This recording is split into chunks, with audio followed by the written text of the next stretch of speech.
तो दोस्तों एक बार फिर से स्वागत है आप सभी का आपके अपने favourite English learning channel scholar English पर। मेरा नाम है दीपिका कुमावत और मैं इस चैनल पर वेरियस कॉम्पिटिटिव एग्जाम्स के लिए इंग्लिश सब्जेक्ट टीच करती हूँ। तो बेसिकली आज के इस वीडियो में हम द हिंदू वोकैब वीडियो का वीकली रिवीजन लेने वाले हैं।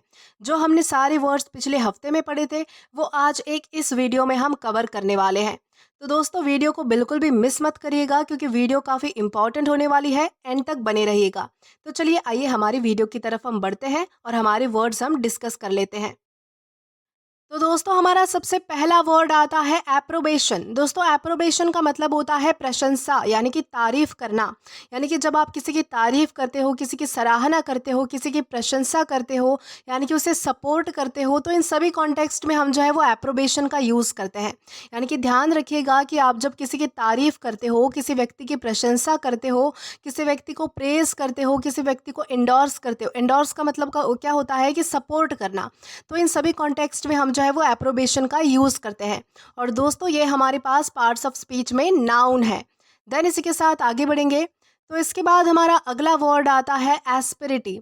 दोस्तों एस्पिरिटी का मतलब होता है कठोरता, कटुता। कटुता का यानी क्या होता है? नफरत। कटुता का मतलब होता है नफरत करना, द्वेष करना। कठोरता का मतलब होता है सिविरिटी, स्ट्रिक्टनेस। यानी कि आप जो है वो सिंपल सी भाषा में ले लीजिए कि आप जब किसी से बात करते हो तो एक तो आप बहुत ही पोलाइटली बात करते हो, या फिर दूसरा तरीका होता है कि किसी से आप बहुत ही बिल्कुल जो है वो गुस्से से बात करते हो, कठोरता से बात करते हो, नफरत भरी टोन में बात करते हो। तो उसे हम क्या कह सकते हैं? एस्पिरिटी हम उसे कह सकते हैं। दोस्तों किसी के साथ हार्शनेस के साथ बात करना, किसी के साथ सेवरिटी के साथ पेश आना, तो उसे हम कहेंगे एस्पिरिटी। और ये हमारे पास पार्ट्स ऑफ स्पीच में नाउन है। देन इसी के साथ आगे बढ़ेंगे। तो इसके बाद हमारा अगला वर्ड आता है डिनोमेंट। दोस्तों डिनोमेंट का क्या मतलब हुआ? डिनोमेंट का मतलब होता है अंतिम भाग, निष्कर्ष, जिसे हम कंक्लूजन कहते हैं। सपोज कीजिए कि आप कोई मूवी देख रहे हो और उसका जो लास्ट पार्ट होता है वो आपको बहुत ज़्यादा पसंद आया, तो आप क्या कहोगे उसके बारे में कि उसका उस मूवी का जो डिनोमेंट था वो बहुत ही ज़्यादा अच्छा था। यानी कि एक तरीके से डिनोमेंट का मतलब हुआ क्लाइमैक्स, कंक्लूजन, निष्कर्ष, अंतिम भाग, आखिरी हिस्सा। तो उसे हम क्या कहेंगे? उसे हम कहेंगे डिनोमेंट।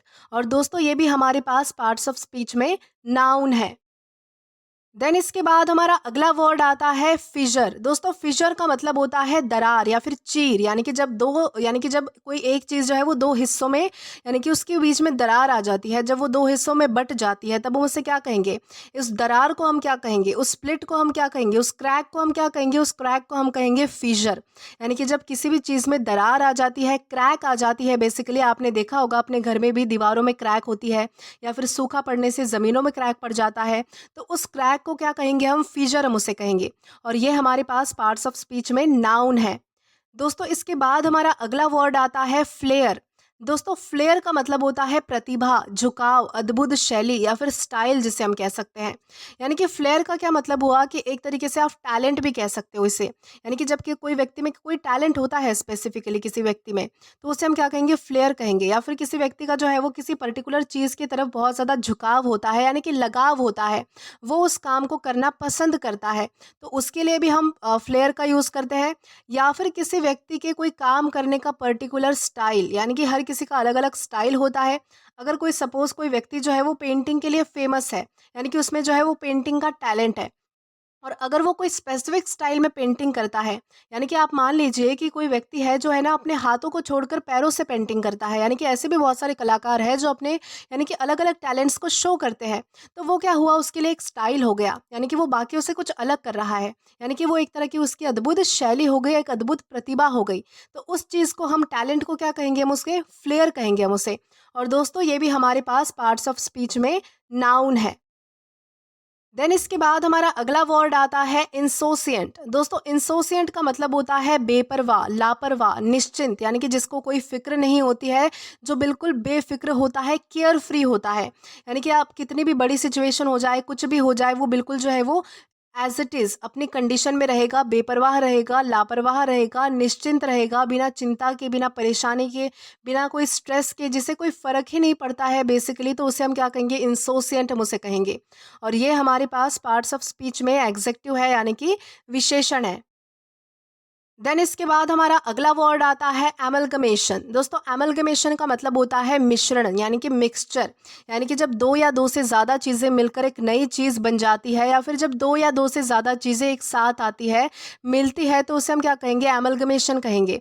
दोस्तों आपको याद होगा कि पिछली बार मैंने आपको जो है वो वीडियो में एग्जाम्पल दिया था कि जैसे जो हमारा इंडिया है वो वेरियस ट्रेडिशंस का, वेरियस कल्चर्स का, वेरियस जो है वो बहुत सारी भाषाओं का मिश्रण है। यानी कि आप देख सकते हैं कि हमारे इंडिया में जो है वो अलग अलग जाति पाति के लोग भी रहते हैं, धर्म के लोग रहते हैं, अलग अलग भाषा बोलने वाले लोग रहते हैं, अलग अलग पहनावा पहनने वाले भी लोग रहते हैं। तो बेसिकली यहाँ पर क्या हुआ कि इंडिया में जो है वो वेरियस ट्रेडिशंस का एमलगमेशन हो गया। तो इस तरीके से आप जो है वो यहाँ पर समझ सकते हैं। एमलगमेशन का मतलब होता है मिश्रण, यानी कि जब दो या दो से ज़्यादा चीज़ें एक साथ आती है तो उसे हम कहेंगे एमलगमेशन। दोस्तों याद रखिएगा कि ये भी हमारे पास पार्ट्स ऑफ स्पीच में नाउन है। देन इसी के साथ आगे बढ़ेंगे। देन इसके बाद हमारा अगला वर्ड आता है डिसइंजीनियस। दोस्तों डिसइंजीनियस का मतलब होता है बेईमान, कपटी, सच्चाई छुपाने वाला, यानी कि नाटक करने वाला, सच्चाई छुपाकर कोई नाटक करने वाला, तो उससे हम क्या कहेंगे, डिसइंजीनियस हम उसे कहेंगे। यानी कि आपने कभी देखा होगा कि जो लोग बहुत ज़्यादा बेईमान होते हैं, यानी कि डिसऑनेस्ट जो लोग होते हैं, डिसीटफुल जो लोग होते हैं, छल कपट करने वाले, लूटपाट करने वाले, यानी कि ठगने वाले, और बेसिकली जो है वो सच्चाई छुपाने का नाटक करने वाले। यानी कि आपने अगर कभी देखा होगा तो जैसे कि अगर सपोज कीजिए कि आप पर किसी की उधारी है, यानी कि आपने अगर किसी को कोई पैसे उधार दिए हैं और आप अगर सामने वाले को वो पैसे अगर आप मांगने जाते हो तो वो क्या नाटक बनाता है कि पैसे नहीं है, यानी कि मेरी जो है वो सैलरी नहीं हुई है, बहुत सारे उसके पास बहाने होते हैं। यानी कि सच्चाई छुपाने के बहुत सारे उसके पास नाटक होते हैं, बहुत सारे बहाने होते हैं, वो बहाने देता है। यानी कि बेईमान जो व्यक्ति होता है तो उससे हम क्या कहेंगे, डिसइंजीनियस हम उसे कहेंगे। देन इसी के साथ आगे बढ़ते हैं। तो देन इसके बाद हमारा अगला वर्ड आता है हैवक। दोस्तों हैवक का मतलब होता है तबाही, हंगामा, विनाश। यानी कि जब जो है वो हर तरफ जो है वो तबाही फैल जाती है, विनाश हो जाता है, हर चीज़ों का हंगामा हो जाता है, अफरा तफरी का माहौल हो जाता है। जैसे कि सपोज कीजिए कि कहीं पर आग लग चुकी है तो क्या होगा, यानी कि लोग इधर उधर भागेंगे, अपनी जान बचाएंगे, एक तरह से तबाही क्रिएट हो जाएगी, हर चीज़ें जो है वो डिस्ट्रक्ट हो जाएगी, चीज़ें सारी जो है वो विनाश की ओर बढ़ेंगी, यानी कि सारी चीज़ें डिस्ट्रॉय होने लगेंगी। लोगों में भी जो है वो एक तरह का टेरर फैल जाएगा, डर फैल जाएगा, हंगामा होगा, अफरा तफरी का माहौल होगा, कितनी ज़्यादा बड़ी तबाही होगी, तो उसे हम क्या कहेंगे, हैवक हम उसे कहेंगे। यानी कि तबाही होना, हंगामा होना, विनाश होना किसी चीज़ का, नुकसान होना किसी चीज़ का, तो उसे हम कहते हैं हैवक। और ये हमारे पास पार्ट्स ऑफ स्पीच में नाउन है। देन इसी के साथ आगे बढ़ते हैं।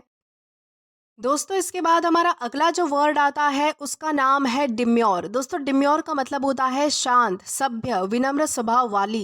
यानी कि बेसिकली ये जो वर्ड है हम स्पेशली वुमेन के लिए यूज़ करते हैं। ओके, यानी कि जो बहुत ही ज़्यादा शांत है, सीरीन है, काम है, सभ्य है, विनम्र स्वभाव वाली है, यानी कि पोलाइट है नेचर में, थोड़ी सी शाय भी है, तो उससे हम क्या कहेंगे, डिम्योर हम उसे कहेंगे। और ये हमारे पास पार्ट्स ऑफ स्पीच में एग्जेक्टिव है, यानी कि विशेषण है। देन इसी के साथ हम आगे चलते हैं हमारे नेक्स्ट वर्ड की ओर। तो दोस्तों इसके बाद हमारा अगला वर्ड आता है बेग्रिजिंगली। दोस्तों बेग्रिजिंगली का मतलब होता है अनिच्छा से, यानी कि जब आपकी कोई इच्छा नहीं होती है कोई काम करने की, यानी कि मन नहीं होता है तो भी आप उस काम को बिना खुशी के करते हो, यानी कि दूसरों के लिए करते हो, तो उसे हम क्या कहेंगे, बेग्रिजिंगली हम उसे कहेंगे। यानी कि ध्यान रखिएगा कि जब आपकी कोई इच्छा नहीं है काम करने की, रिलक्टेंटली आप कोई काम करते हो, अनविलिंगली आप कोई काम करते हो बिना इच्छा के, तो उसे हम कहेंगे बेग्रिजिंगली। और ये हमारे पास पार्ट्स ऑफ स्पीच में एडवर्ब है। ओके, देन इसी के साथ आगे बढ़ते हैं। तो इसके बाद हमारा अगला वर्ड आता है स्ट्रॉल। दोस्तों स्ट्रॉल का मतलब होता है टहलना, धीरे धीरे चलना, सैर करना। यानी कि जब आप जो है वो धीरे धीरे चलते हो, टहलते हो, तो उसे हम क्या कहेंगे, स्ट्रॉल कहेंगे। और याद रखिएगा कि ये हमारे पास पार्ट्स ऑफ स्पीच में वर्ब है, यानी कि क्रिया है। देन इसके बाद हमारा अगला वर्ड आता है आर्केन। दोस्तों आर्केन का मतलब होता है रहस्यमयी, गुप्त, जो कुछ जो जो ऐसी चीज़ें जो लोगों को समझ ना आए, यानी कि जो नॉर्मल लोगों को समझ ना आए, उनकी समझ से परे हो, तो उसे हम क्या कहेंगे, आर्केन हम उसे कहेंगे। यानी कि जो चीज़ मिस्टीरियस होती है, गुप्त होती है, रहस्यमय होती है, तो उन्हें कहा जाता है आर्केन। और ये हमारे पास पार्ट्स ऑफ स्पीच में एग्जेक्टिव है, यानी कि विशेषण है। देन इसके बाद हमारा अगला वर्ड आता है एटेन्यूएट। दोस्तों एटेन्यूएट का मतलब होता है कमज़ोर करना, घटाना, कम प्रभावी करना। यानी कि जब आप किसी चीज़ को जो है वो कमज़ोर करते हो, उसे घटाने की यानी कि कम करने की कोशिश करते हो, उसका जो इफ़ेक्ट है, उसका जो इम्पैक्ट है वो कम करने की कोशिश करते हो, तो उसे हम क्या कहेंगे? एटेन्यूएट हम उसे कहेंगे। और ये हमारे पास पार्ट्स ऑफ स्पीच में वर्ब है। देन इसके बाद हमारा अगला वर्ड आता है डायट्राइब। दोस्तों डायट्राइब का मतलब होता है कटु आलोचना, कड़ी निंदा करना। यानी कि किसी को जो है वो बहुत ज़्यादा क्रिटिसाइज करना, किसी को जो है वो बहुत ज़्यादा कंडेम करना, उसकी निंदा करना, टिप्पणी करना, आलोचना करना, उसका अपमान करना, तो उसे हम क्या कहेंगे? डायट्राइब हम उसे कहेंगे। देन इसके बाद हमारा अगला वर्ड आता है एसेंट्रिक। दोस्तों एसेंट्रिक का मतलब होता है अजीब, सनकी, जो आम लोगों से अलग हो, यानी कि सबसे अलग होता है जो, तो उससे हम क्या कहेंगे? एसेंट्रिक हम उससे कहेंगे। मान लीजिए कि किसी का जो ड्रेसिंग स्टाइल है, यानी कि जो ड्रेसिंग सेंस है वो बहुत ज़्यादा अलग है, बाकियों से हटकर है, वो कुछ अलग ही पहनता है, तो उसे हम क्या कहेंगे? एसेंट्रिक हम उसे कहेंगे, क्योंकि वो क्या है? अजीब है थोड़ा हमारे लिए। यानी कि जो नॉर्मल है उससे कुछ हटकर, उससे कुछ अलग, उससे कुछ यूनिक, उससे कुछ अजीब, तो उसे हम क्या कहेंगे? एसेंट्रिक हम उसे कहेंगे। याद रखिएगा कि ये भी हमारे पास पार्ट्स ऑफ स्पीच में एग्जेक्टिव है, यानी कि विशेषण है। देन इसके बाद हमारा अगला वर्ड आता है आर्टिकुलेशन। दोस्तों आर्टिकुलेशन का मतलब होता है स्पष्ट उच्चारण, यानी कि सही बोलना या फिर एक्सप्रेस करना, यानी कि सही बोलने का तरीका या फिर खुद को एक्सप्रेस करने का तरीका। यानी कि जब जो है वो आप बहुत ही ज़्यादा फ्लुएंटली बोलते हो किसी बात को, यानी कि खुद को आप एक्सप्रेस करते हो फ्लुएंटली, बहुत ही अच्छे तरीके से, तो उसे हम कहते हैं आर्टिकुलेशन। और ये हमारे पास पार्ट्स ऑफ स्पीच में नाउन है। देन इसी के साथ हम आगे बढ़ेंगे हमारे नेक्स्ट वर्ड की ओर। देन इसके बाद हमारा अगला वर्ड आता है विट्रियोलिक। दोस्तों विट्रियोलिक का मतलब होता है कटु, तीखा, जहरीला, निंदा से भरा हुआ।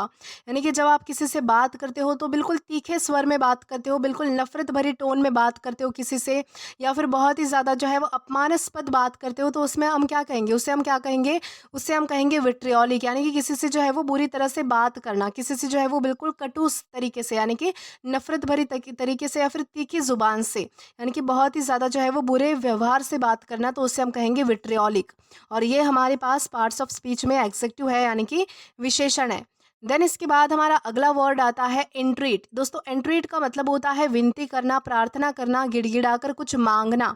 यानी कि जब आप किसी व्यक्ति से जो है वो कुछ मांगते हो गिड़गिड़ाकर, यानी कि बहुत ज़्यादा उसे रिक्वेस्ट करते हो, बहुत ज़्यादा उसे उसे जो है वो प्रार्थना करते हो, विनती करते हो, उसकी खिदमत करते हो, तो उसे हम क्या कहेंगे? एंट्रीट कहेंगे। यानी कि होता है आपके साथ कभी-कभी, जो आप जो है वो कोई चीज़ के लिए अगर आपके पेरेंट्स से रिक्वेस्ट कर रहे हो, तो आपको बहुत ज़्यादा गिड़गिड़ाना पड़ता है। यानी कि अगर आपके पेरेंट्स आपको जो है वो चीज़ लेकर देने के लिए बार-बार मना करते हैं, और आपको वो चीज़ चाहिए होती है, तो आपको जो है वो बहुत ज़्यादा मिन्नतें करनी पड़ती है कि मुझे लेकर दो प्लीज़, ऐसा-वैसा। आप जो है वो बहुत सारे एक्सक्यूज़ेज़ देते हो, बहुत सारे बहाने बनाते हो, अच्छा होने का दावा करते हो, बहुत सारी चीज़ें आप करते हो। यानी कि बेसिकली किसी से जो है वो गिड़गिड़ाकर कुछ माँगना, यानी कि अपनी बातें मनवाने के लिए कुछ भी करना, किसी से रिक्वेस्ट करना, तो उस कॉन्टेक्स्ट में हम जो है वो एंट्रीट का यूज़ करते हैं। और ध्यान रखिएगा कि ये हमारे पास पार्ट्स ऑफ स्पीच में वर्ब है, यानी कि क्रिया है।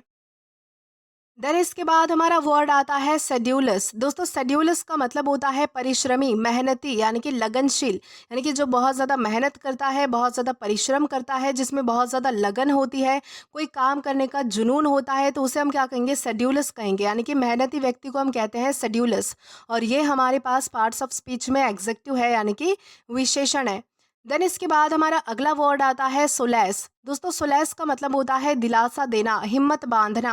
यानी कि जब आप किसी के, यानी कि बुरे वक्त में, यानी कि जैसे कि अगर एग्जाम्पल दूँ तो आप समझिए कि अगर किसी का बुरा वक्त चल रहा है, आपका फ्रेंड का ही बुरा वक्त चल रहा है, वो बहुत ज़्यादा स्ट्रगल से गुजर रहा है, बहुत ज़्यादा दर्द से, पेन से गुजर रहा है, उसकी लाइफ का बुरा फेस चल रहा है, तो आप उसे क्या करते हो? कंसोल करने की कोशिश करते हो, उसे सपोर्ट करने की कोशिश करते हो। यानी कि उसे जो है वो ऐसी ऐसी बातें करते हो जिससे कि वो जो है वो थोड़ा, यानी कि उसमें हिम्मत आए, उसकी हिम्मत बंध सके, यानी कि उसे जो है वो दिलासा देना, किसी को कंसोल करना, तो उसे हम कहेंगे सोलैस।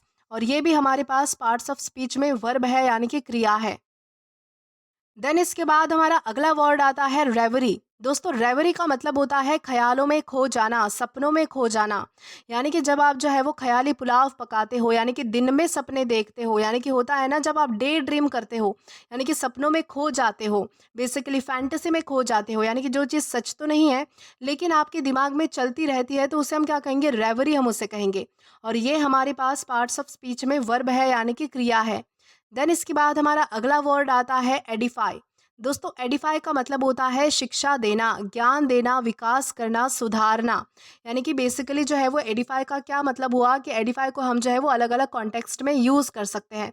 या तो आप जो है वो कोई चीज़ अगर किसी से लर्न कर रहे हो, यानी कि आपको कोई शिक्षा प्राप्त हो रही है, या फिर आप किसी को सिखा रहे हो, यानी कि किसी को शिक्षा दे रहे हो, ज्ञान दे रहे हो, उसका विकास कर रहे हो, उसे सुधारने की कोशिश कर रहे हो, तो उसे हम कहेंगे एडिफाई। और ये हमारे पास पार्ट्स ऑफ स्पीच में वर्ब है, यानी कि क्रिया है। दोस्तों इसके बाद हमारा अगला वर्ड आता है एडम्ब्रेट। दोस्तों एडम्ब्रेट का मतलब होता है संकेत देना, यानी कि इंडिकेट करना, बेसिकली सजेस्ट करना। यानी कि जब जो है वो कोई इशारा आप करते हो, किसी को इंडिकेट करते हो, हिंट देते हो बेसिकली, तो उसे हम क्या कहेंगे, एडम्ब्रेट कहेंगे। जैसे कि एग्जाम्पल देखिए कि आसमान में अगर जो है वो काले घने बादल छा जाते हैं, तो आपको पता चल जाता है, आपको हिंट मिल जाता है कि अब जो है वो बारिश होने वाली है या फिर तूफान आने वाला है। तो उसे हम क्या कहेंगे, एडम्ब्रेट हम उसे कहेंगे। यानी कि एक तरीके से हमें जो है वो पहले ही इंडिकेशन मिल गई, पहले ही हमें जो है वो सजेशन यानी कि हिंट मिल चुका है, संकेत मिल चुका है कि कुछ तो ऐसा होने वाला है। तो इस तरीके से हम जो है वो एडम्ब्रेट का यूज़ करते हैं। और ये हमारे पास पार्ट्स ऑफ स्पीच में वर्ब है, यानी कि क्रिया है। दोस्तों इसके बाद हमारी हमारा अगला वर्ड आता है एग्लोमरेशन। दोस्तों एग्लोमरेशन का मतलब होता है समूह, एकत्रीकरण, यानी कि संघ। यानी कि जब कलेक्शन होता है, यानी कि किसी चीज़ का, किसी लोगों का हो सकता है, किसी चीज़ का हो सकता है, या फिर किसी भी कोई भी कुछ भी हो सकता है। तो यानी कि जब कोई चीज़ें बहुत सारी जो है वो एक साथ आती है, यानी कि उनका जो है वो एक ग्रुप बनता है, एक कलेक्शन बनता है, उनका एकत्रीकरण होता है, तो उसे हम कहेंगे एग्लोमरेशन। और ये हमारे पास पार्ट्स ऑफ स्पीच में नाउन है। देन इसके बाद हमारा अगला वर्ड आता है आर्बिट्ररी। दोस्तों आर्बिट्ररी का मतलब होता है मनमाना, इच्छानुसार, यानी कि जो चीज़ बिना किसी ठोस कारण के बस मन से या फिर अपनी इच्छा से चुन ली गई हो। यानी कि कभी कभी होता है कि यानी कि अगर कोई व्यक्ति हायर पोजीशन पर है, तो यानी वो ऐसी ऐसी चीज़ें करता है जो उसके मन से होती है, यानी कि उसका कोई कारण नहीं होता है, उसका कोई लॉजिक नहीं होता है, उसमें किसी का फ़ायदा नहीं होता है। बस उसके मन में आया इसलिए कर दिया, यानी कि मुझे अच्छा लगा इसलिए मैंने किया।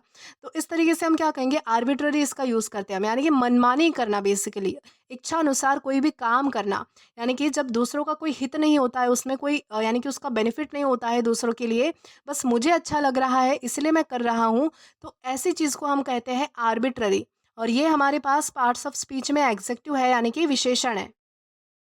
देन इसके बाद हमारा अगला वर्ड आता है डिसिडेंट। दोस्तों डिसिडेंट का मतलब होता है असहमति रखने वाला व्यक्ति, यानी कि विद्रोही, जो सरकार या संस्था के विरोधी होता है। यानी कि जो संस्था या फिर हमारी जो सरकार है, हमारी जो गवर्नमेंट है, हमारा जो लॉ एंड ऑर्डर है, उसके विरोध में जाता है, उसके खिलाफ होता है, उनसे असहमति रखता है। यानी कि कुछ भी वो नए रूल्स बनाते होंगे, या फिर कुछ भी जो है वो हमारे लिए, आम जनता के लिए कोई भी काम करते होंगे, तो उसके लिए जो है वो असहमति जताता है, यानी कि उससे जो है वो विद्रोह करता है, तो उसे हम क्या कहेंगे, डिसिडेंट हम उसे कहेंगे। ऐसे व्यक्ति को हम क्या कहते हैं, डिसिडेंट हम उसे कहते हैं।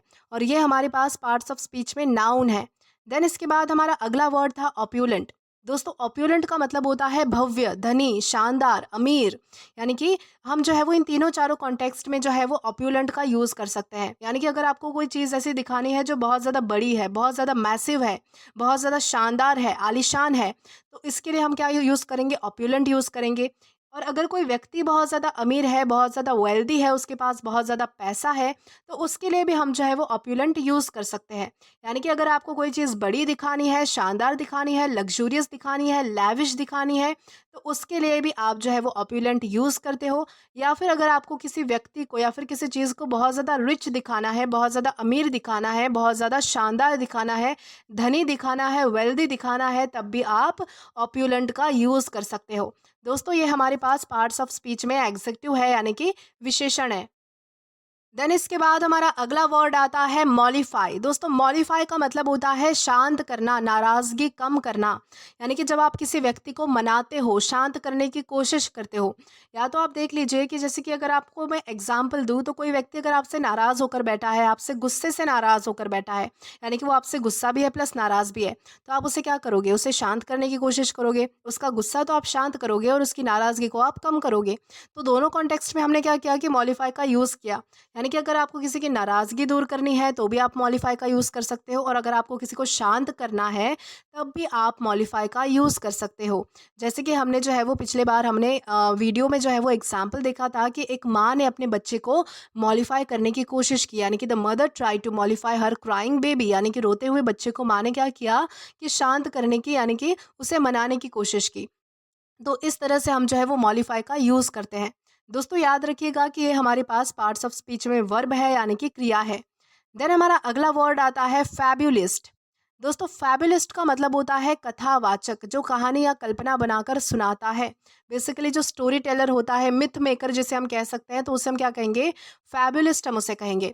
यानी कि जैसे कि कोई व्यक्ति होता है जो मनगढ़ंत कहानियां बनाकर सुनाता है एंटरटेनमेंट के लिए, जो बच्चों का एंटरटेनमेंट करता है बेसिकली, तो उसे हम क्या कहेंगे, फैबुलिस्ट कहेंगे। यानी कि उसकी कहानियों में सच्चाई कुछ भी नहीं होती है, बस एंटरटेनमेंट पर्पस के लिए वो कहानियाँ सुनाता है, मनगढ़ंत इमेजिनरी कहानियाँ सुनाता है, तो उसे हम कहेंगे फैब्युलिस्ट। देन और ये हमारे पास पार्ट्स ऑफ स्पीच में नाउन है, ये भी याद रखिएगा। देन इसी के साथ हम आगे बढ़ते हैं हमारे नेक्स्ट वर्ड की ओर।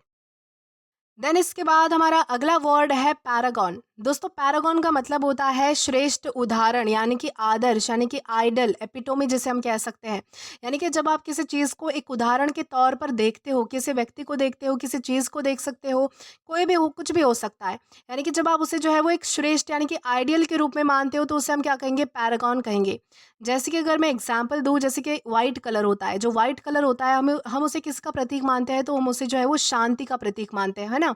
यानी कि पीस का प्रतीक मानते हैं, प्रॉस्पेरिटी का प्रतीक मानते हैं। तो वो हमारे लिए क्या हुआ कि व्हाइट कलर हमारे लिए जो है वो एक पैरागॉन है। किस चीज़ का है, तो पीस का है, प्रॉस्पेरिटी का है, शांति का है, सभ्यता का है। तो उसे हम क्या कहेंगे, पैरागॉन कहेंगे। यानी कि किसी चीज़ को जब आप आइडियल मानते हो, किसी चीज़ को आप जो है वो आदर्श मानते हो, श्रेष्ठ उदाहरण मानते हो, तो उसे कहा जाएगा पैरागॉन। और ये हमारे पास पार्ट्स ऑफ स्पीच में नाउन है। देन इसके बाद हमारा अगला वर्ड आता है परवैसिव। दोस्तों परवैसिव का मतलब होता है व्यापक, यानी कि फैला हुआ होना, यानी कि कोई चीज़ हर जगह मौजूद होना, तो उसे हम क्या कहेंगे, परवैसिव कहेंगे। यानी कि जिसकी जो यानी कि फैलाव है, जिस चीज़ का जो फैलाव है वो बहुत ज़्यादा है, यानी कि व्यापक स्वरूप में वो चीज़ आपको देखने मिलेगी। जैसे कि अगर एग्जाम्पल दूँ तो मोबाइल फ़ोन्स, आजकल आप मोबाइल फ़ोन्स देखिए कि गाँव से गाँव, यानी कि एक कोई अगर पहाड़ों में भी रहता है, कोई जंगल में भी रहता है, तो उसके लिए पास भी आपको जो है वो मोबाइल मिल जाएगा। यानी कि मोबाइल क्या है, परवैसिव है। यानी कि परवैसिव है, यानी कि हर जगह फैला हुआ है, व्यापक तरीके से फैला हुआ है, हर जगह मौजूद है मोबाइल फ़ोन्स, तो उसे हम क्या कहेंगे, परवैसिव हम उसे कहेंगे। प्रिवालेंट जिसे हम कहते हैं, वाइड स्प्रेड हम जिसे कहते हैं, तो उसे कहा जाएगा परवैसिव। याद रखिएगा कि ये हमारे पास पार्ट्स ऑफ स्पीच में एग्जेक्टिव है, यानी कि विशेषण है। देन इसके बाद हमारा अगला वर्ड आता है इंडोलेंट। दोस्तों इंडोलेंट का मतलब होता है आलसी, कामचोर जो व्यक्ति होता है, यानी कि जो बहुत ज़्यादा आलस करता है, बहुत ज़्यादा कामचोर होता है, जिसे काम करना बिल्कुल पसंद नहीं होता है, जिसे बस रेस्ट करना पसंद होता है, जो लेज़ी होता है, बिल्कुल आलसी। तो उसके लिए हम क्या यूज़ करते हैं, उसके लिए हम जो है वो इंडोलेंट यूज़ करते हैं। और ये हमारे पास पार्ट्स ऑफ स्पीच में एग्जेक्टिव है, यानी कि विशेषण है। देन इसके बाद हमारा अगला वर्ड आता है क्विसेंट। दोस्तों क्विसेंट का मतलब होता है शांत, स्थिर, जहाँ हलचल नहीं होती है। यानी कि जो चीज़ बिल्कुल शांत होती है, बिल्कुल ठहराव में होती है, बिल्कुल स्थिर होती है, यानी कि बिल्कुल जो है वो जिसमें कोई हलचल नहीं है, कोई मूवमेंट नहीं है, तो उसे हम क्या कहेंगे, क्विसेंट हम उसे कहेंगे। और ये हमारे पास पार्ट्स ऑफ स्पीच में एग्जेक्टिव है, यानी कि विशेषण है। देन हमारा अगला वर्ड आता है पेस्टोरल। दोस्तों पेस्टोरल का मतलब होता है ग्रामीण, यानी कि देहाती, गांव से संबंधित, यानी कि गांव से जुड़ी हुई कोई भी चीज़, तो उसे हम क्या कहेंगे, पेस्टोरल हम उसे कहेंगे। और ये भी हमारे पास पार्ट्स ऑफ स्पीच में एग्जेक्टिव है, यानी कि विशेषण है। देन हमारा अगला वर्ड आता है एक्सूबरेंट। दोस्तों एक्सूबरेंट का मतलब होता है उत्साही, यानी कि जोशीला, ऊर्जा से भरा हुआ, तो उसे हम क्या कहेंगे, एक्सूबरेंट हम उसे कहेंगे। और ये भी हमारे पास क्या है, पार्ट्स ऑफ स्पीच में एग्जेक्टिव है, यानी कि विशेषण है। देन इसके बाद हमारा अगला वर्ड आता है इम्यूटेबल। दोस्तों इम्यूटेबल का मतलब होता है अपरिवर्तनीय, यानी कि स्थायी, जो बदला ना जा सके, न बदलने योग्य, यानी कि ऐसी चीज़ जिसको आप बदल नहीं सकते। जैसे कि फॉर एग्जाम्पल प्रकृति के नियम, प्रकृति के नियम आप कभी भी बदल नहीं सकते हो, यानी कि आप कितना भी कुछ भी कर लो, वो आपके मर्जी से नहीं बदल सकती, यानी कि वो क्या है, इम्यूटेबल है। यानी कि laws of nature are considered immutable, यानी कि हमारे जो प्रकृति के नियम होते हैं उन्हें क्या क्या क्या क्या कंसिडर किया जाता जाता है तो उन्हें अपरिवर्तनीय कंसिडर किया जाता है, यानी कि उनमें जो है वो कोई भी बदलाव नहीं आ सकता। तो इस तरीके से आप जो है वो इम्यूटेबल इस वर्ड को समझ सकते हैं। ये भी हमारे पास पार्ट्स ऑफ स्पीच में एग्जेक्टिव है, यानी कि विशेषण है। देन इसके बाद हमारा अगला वर्ड आता है डेलिटेरियस। दोस्तों डेलिटेरियस का मतलब होता है हानिकारक, नुकसानदेह, जो आपके लिए नुकसान पहुंचाने वाला होता है, हार्मफुल होता है, बेसिकली इंजूरियस होता है, आपको जो है वो हानि पहुंचा सकता है, आपके लिए जो है वो बिल्कुल भी लाभदायक नहीं होता, तो उसे हम क्या कहेंगे, डेलिटेरियस हम उसे कहेंगे। जैसे कि फॉर एग्जांपल स्मोकिंग, स्मोकिंग यानी कि धूम्रपान करना, वो क्या है, एक तरीके से हमारी हेल्थ के लिए डेलिटेरियस है, यानी कि हानिकारक है। तो इस तरीके से आप जो है वो डेलिटेरियस को समझ सकते हैं, और ये भी हमारे पास पार्ट्स ऑफ स्पीच में एग्जेक्टिव है, यानी कि विशेषण है। देन इसके बाद हमारा अगला वर्ड आता है फैचुअस। दोस्तों फैचुअस का मतलब होता है मूर्खतापूर्ण, बेतुका, यानी कि जिसमें कोई समझदारी या फिर लॉजिक नहीं होता, यानी कि ऐसी बातें जो बेवकूफ़ी भरी होती है, जिसमें कोई लॉजिक नहीं होता है, कोई सेंस नहीं होता है, जो बहुत ही इडियोटिक बातें होती है, तो उससे हम क्या कहेंगे, फैचुअस हम उसे कहेंगे। और ये हमारे पास पार्ट्स ऑफ स्पीच में एग्जेक्टिव है, यानी कि विशेषण है। देन इसके बाद हमारा अगला वर्ड आता है श्र्यूड। दोस्तों श्र्यूड का मतलब होता है चतुर, चालाक, तीव्र बुद्धि वाला, यानी कि जो व्यक्ति बहुत ही ज़्यादा क्लेवर होता है, बहुत ज़्यादा चालाक होता है, बहुत ज़्यादा बुद्धिमान, जिसे हम कह सकते हैं, तेज़ दिमाग वाला कह सकते हैं, तो उसे हम कहेंगे श्र्यूड। और ये हमारे पास पार्ट्स ऑफ स्पीच में एग्जेक्टिव है, यानी कि विशेषण है। देन इसके बाद हमारा अगला वर्ड आता है स्टेड। दोस्तों स्टेड का मतलब होता है गंभीर, संयमित, शांत स्वभाव वाला, यानी कि जो बहुत ज़्यादा सीरियस होता है, बहुत ज़्यादा गंभीर होता है, बिल्कुल शांत स्वभाव वाला होता है, जिसका डेमिनोर, डेमिनोर यानी कि स्वभाव, जिसका जो स्वभाव है, जिसका जो यानी कि जो एक्सप्रेशन है वो बहुत ज़्यादा यानी कि सीरियस वाला होता है, बहुत ज़्यादा शांत है, यानी कि संयमित है, काम है, यानी कि डिसिप्लिन्ड है, तो उसे हम क्या कहेंगे, स्टेड हम उसे कहेंगे। और ये हमारे पास पार्ट्स ऑफ स्पीच में एग्जेक्टिव है, यानी कि विशेषण है। देन इसके बाद हमारा अगला वर्ड आता है सबड्यू। दोस्तों सबड्यू का मतलब होता है वश में करना, दबाना, शांत करना, काबू पाना किसी चीज़ पर, यानी कि बेसिकली आप जब किसी चीज़ को सप्रेस करते हो, यानी कि उसे दबाने की कोशिश करते हो, छुपाने की कोशिश करते हो, या फिर उसे कंट्रोल करने की कोशिश करते हो, यानी कि वश में करने की कोशिश करते हो, उस पर काबू पाने की कोशिश करते हो, या फिर किसी चीज़ को आप जो है वो शांत करने की कोशिश करते हो, तो उसे हम कहेंगे सबड्यू। और ये हमारे पास पार्ट्स ऑफ स्पीच में वर्ब है, यानी कि क्रिया है। देन इसी के साथ हम आगे बढ़ेंगे हमारे नेक्स्ट वर्ड की ओर। देन इसके बाद हमारा अगला वर्ड आता है कॉन्फ्लिग्रेशन। दोस्तों कॉन्फ्लिग्रेशन का मतलब होता है भीषण आग, यानी कि बड़ी तबाही, यानी कि जब बहुत ज़्यादा बड़ी आग लग जाती है, फायर लग जाती है, तो उसे हम क्या कहेंगे, कॉन्फ्लिग्रेशन हम उससे कहेंगे। और ये हमारे पास पार्ट्स ऑफ स्पीच में नाउन है।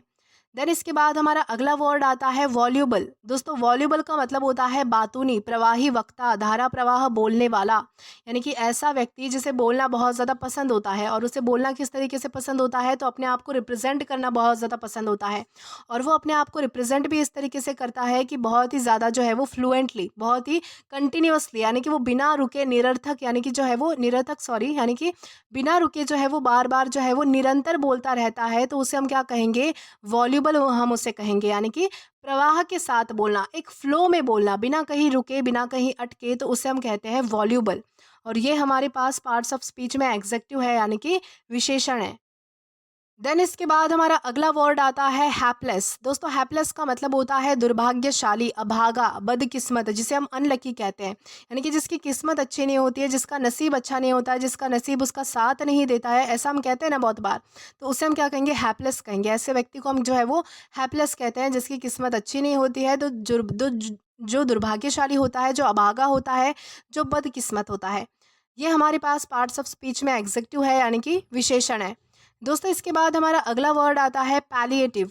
दोस्तों पैलिएटिव का मतलब होता है राहत देने वाला, जो सिर्फ हमारे सिम्टम्स को कम कर सकता है, जो सिर्फ ऊपरी लक्षण को कम कर सकता है, लेकिन बीमारी को, यानी कि किसी प्रॉब्लम को जड़ से ख़त्म नहीं कर सकता। ऐसी जो पावर किसी चीज़ में होती है, तो उसे हम क्या कहेंगे, उसे हम कहेंगे पैलिएटिव। और ये हमारे पास पार्ट्स ऑफ स्पीच में एग्जेक्टिव है, यानी कि विशेषण है। देन हमारा अगला वर्ड आता है रेप्लीट। दोस्तों रेप्लीट का मतलब होता है भरपूर, परिपूर्ण, पूरी तरह से भरा हुआ, प्रचुर मात्रा में अवेलेबल होना, तो उसे हम क्या कहेंगे, रेप्लीट हम उसे कहेंगे। और ये भी हमारे पास पार्ट्स ऑफ स्पीच में एग्जेक्टिव है, यानी कि विशेषण है। देन इसके बाद हमारा अगला वर्ड आता है डिस्कॉर्डेंट। दोस्तों डिस्कॉर्डेंट का मतलब होता है असंगत, मेल न खाने वाला। यानी कि जब आपके जो यानी कि विचार हो सकते हैं, कोई और चीज़ हो सकती है, वो जो है वो ओपिनियंस बेसिकली आपके मैच नहीं होते हैं। यानी कि आप जो है वो उनके ओपिनियन से एग्री नहीं करते हो, सामने वाले के ओपिनियन से आप एग्री नहीं करते हो, या फिर आपके जो ओपिनियंस है वो मेल नहीं खाते हैं, असंगत होते हैं, यानी कि डिस्कॉर्डेंट होते हैं। तो इस तरीके से हम जो है वो डिस्कॉर्डेंट का यूज़ करते हैं, और ये हमारे पास पार्ट्स ऑफ स्पीच में एग्जेक्टिव है, यानी कि विशेषण है। देन इसके बाद हमारा अगला वर्ड आता है वॉन्डरलस्ट। दोस्तों वॉन्डरलस्ट का मतलब होता है यात्रा की तीव्र इच्छा, यानी कि घूमने की लालसा। यानी कि ऐसा व्यक्ति जिसे घूमना बहुत ज़्यादा पसंद होता है, जिसकी घूमने की बहुत ज़्यादा तीव्र इच्छा होती है, तो उसे हम क्या कहेंगे, उसे हम कहेंगे वॉन्डरलस्ट। और ये हमारे पास पार्ट्स ऑफ स्पीच में नाउन है। देन इसके बाद हमारा अगला वर्ड आता है कैस्केड। दोस्तों कैस्केड का मतलब होता है झरना। झरना आपको पता होगा, जो पानी का झरना होता है तो उसे हम कहते हैं कैस्केड। लेकिन इसका एक और मीनिंग भी आप समझ सकते हैं कि जब कोई चीज़ होती है, जब कोई बहुत सारी चीज़ें होती है, वो एक ही यानी कि स्टेप में, एक ही श्रृंखला में जो है वो धारा प्रवाह से नीचे नीचे बहती रहती है। जिस तरह झरना किस तरीके से नीचे बहता है, नीचे की ओर उसका पानी आता है, उस तरह से जो बहुत सारी चीज़ें जब नीचे की ओर आती है, यानी कि एक लय में आती है, तो उसे हम क्या कहेंगे, कैस्केड हम उसे कहेंगे। और ये हमारे पास पार्ट्स ऑफ स्पीच में नाउन है। देन इसके बाद हमारा अगला वर्ड आता है एथेरियल। दोस्तों एथेरियल का मतलब होता है बहुत ही हल्का और सुंदर, स्वर्ग जैसा नाजुक। यानी कि जो चीज़ जो है वो बहुत ज़्यादा सुंदर होती है, बहुत ज़्यादा नाजुक होती है, बहुत ज़्यादा डेलिकेट होती है, हेवनली होती है, तो उसे हम क्या कहेंगे, एथेरियल हम उसे कहेंगे। और ये हमारे पास पार्ट्स ऑफ स्पीच में एग्जेक्टिव है, यानी कि विशेषण है। देन इसके बाद हमारा अगला वर्ड आता है डेलिनिएट। दोस्तों डेलिनिएट का मतलब होता है स्पष्ट वर्णन करना, यानी कि चित्रण करना, प्रस्तुत करना किसी चीज़ को। यानी कि जब आप किसी चीज़ को जो है वो अच्छे से रिप्रेजेंट करते हो, उसका जो है वो अच्छे से एक्सप्लेनेशन देते हो, तो उसे हम कहेंगे डेलिनिएट। और ये हमारे पास पार्ट्स ऑफ स्पीच में वर्ब है, यानी कि क्रिया है। देन इसके बाद हमारा अगला वर्ड आता है डिसेंटर। दोस्तों डिसेंटर का मतलब होता है विरोधी, असहमत व्यक्ति, मतभेद रखने वाला, तो उसे हम क्या कहेंगे, डिसेंटर हम उसे कहेंगे। और ये हमारे पास पार्ट्स ऑफ स्पीच में नाउन है। देन इसके बाद हमारा अगला वर्ड आता है इनकैंडेसेंट। दोस्तों इनकैंडेसेंट का मतलब होता है प्रज्वलित, तेज रोशनी देने वाला, इमोशनली बहुत ही तीव्र, जैसे कि गुस्सा। यानी कि बेसिकली आप जो है वो इसका लिटरल मीनिंग भी ले सकते हो कि अगर कोई चीज़ जो है वो बहुत ज़्यादा रोशनी दे रही है, यानी कि बहुत ज़्यादा लाइट है, उसमें बहुत ज़्यादा तेज़ रोशनी है, तो उसे भी हम इनकैंडेसेंट कह सकते हैं। या फिर अगर कोई चीज़ जो है वो बहुत ज़्यादा तीव्र है, यानी कि बहुत ज़्यादा उभर कर दिखती है, जैसे कि कोई इमोशन है, वो झलक रहा है किसी का, तो उसे हम क्या कहेंगे, इनकैंडेसेंट भी, उसे भी हम इनकैंडेसेंट कह सकते हैं। यानी कि जैसे कि गुस्सा, अगर आपको किसी के चेहरे पर साफ साफ गुस्सा दिखाई दे रहा है, तो आप क्या कहते हो उस व्यक्ति को, उसके चेहरे पर गुस्सा चमक रहा है, यानी कि उसके चेहरे पर जो है वो तेज़ गुस्सा आसानी से दिखाई दे रहा है, तो उसे भी हम जो है वो इनकैंडेसेंट यानी कि कहते हैं, यूज़ करते हैं उसका। दोस्तों ये हमारे पास पार्ट्स ऑफ स्पीच में एग्जेक्टिव है, यानी कि विशेषण है। दोस्तों इसके बाद हमारा अगला वर्ड आता है लैबिरिंथ। दोस्तों लैबिरिंथ का मतलब होता है भूल भुलैया, जटिल स्थिति, उलझन जिसे हम कह सकते हैं। यानी कि जब आप किसी प्रॉब्लम में फंस जाते हो, तो वो एक तरीके की आपके लिए भूल भुलैया ही होती है, यानी कि जिससे आप आसानी से निकल नहीं सकते। यानी कि कोई उलझन होना, कोई भूल भुलैया होना, कोई जटिल स्थिति होना, तो उसे हम कहेंगे लैबिरिंथ। और ये हमारे पास पार्ट्स ऑफ स्पीच में नाउन है। देन इसके बाद हमारा अगला वर्ड आता है वॉर्टेक्स। दोस्तों वॉर्टेक्स का मतलब होता है बवंडर, चक्रवात, तेज गति से घूमती हुई हवा। यानी कि जब बवंडर आता है, यानी कि जब साइक्लोन आता है, तो उसे हम क्या कहेंगे, वॉर्टेक्स हम उसे कहेंगे। और ये हमारे पास पार्ट्स ऑफ स्पीच में नाउन है। देन इसके बाद हमारा अगला वर्ड आएगा वर्डेंट। दोस्तों वर्डेंट का मतलब होता है हरा भरा, हरियाली से भरा हुआ। यानी कि जो फला फूला होता है, समृद्ध होता है, हरा भरा होता है, हरियाली से भरा हुआ होता है, तो उसे हम कहेंगे वर्डेंट। और ये हमारे पास पार्ट्स ऑफ स्पीच में एग्जेक्टिव है, यानी कि विशेषण है। देन इसके बाद हमारा अगला वर्ड आता है पैरिटी। दोस्तों पैरिटी का मतलब होता है समानता, यानी कि बराबरी, यानी कि इक्वालिटी जिसे हम कह सकते हैं, बैलेंस एक तरीके का, तो उसे कहा जाता है पैरिटी। और ये हमारे पास पार्ट्स ऑफ स्पीच में नाउन है। देन इसके बाद हमारा अगला वर्ड आता है हेफ्ट। दोस्तों हेफ्ट का मतलब होता है वजन, भार, वजन या फिर भार भी हम इसे कह सकते हैं। या फिर इसका दूसरे कॉन्टेक्स्ट में भी यूज़ होता है कि महत्व या फिर प्रभाव, यानी कि किसी व्यक्ति का किसी पर वजन होना, यानी कि प्रभाव होना, इम्पैक्ट होना, तो उसे भी हम क्या कहेंगे, हेफ्ट हम उसे कहेंगे। और ये भी हमारे पास पार्ट्स ऑफ स्पीच में नाउन है। देन हमारा आज का लास्ट वर्ड आता है फिनिकी। दोस्तों फिनिकी का मतलब होता है नखरीला, बहुत ज़्यादा ध्यान देने वाला, जो व्यक्ति बहुत ज़्यादा चूज़ी होता है बेसिकली, यानी कि पर्टिकुलर होता है अपनी चीज़ों को लेकर। यानी कि वो जो बहुत ज़्यादा छोटी-छोटी बारीक चीज़ों पर भी बहुत ज़्यादा ध्यान देता है, उसके बहुत ज़्यादा नखरे होते हैं, बहुत ज़्यादा चूज़ी जो व्यक्ति होता है, तो उसे हम क्या कहेंगे? फिनिकी हम उसे कहेंगे।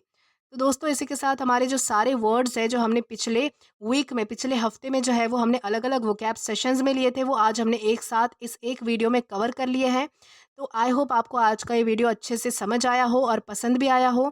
दोस्तों अगर आपने अभी तक हमारा टेलीग्राम चैनल जॉइन नहीं किया है तो टेलीग्राम पर English with Deepika Kumawat search करके या फिर डिस्क्रिप्शन में दिए गए लिंक के थ्रू डायरेक्ट आप हमारा टेलीग्राम चैनल ज्वाइन कर सकते हैं, ताकि आप कभी भी किसी भी नए आने वाले वीडियोस को लेकर कोई भी अपडेट्स मिस ना करें।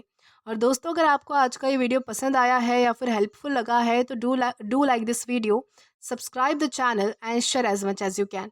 और अगर आपने इससे पहले वाले वीडियोस नहीं देखे हैं तो यहाँ पर मैंने एक प्लेलिस्ट प्रोवाइड कर दी है, जहाँ पर आप क्लिक करके वो सभी पहले वाले वीडियोस भी देख सकते हो और एक्सप्लोर कर सकते हो। Till then keep learning. Thank you.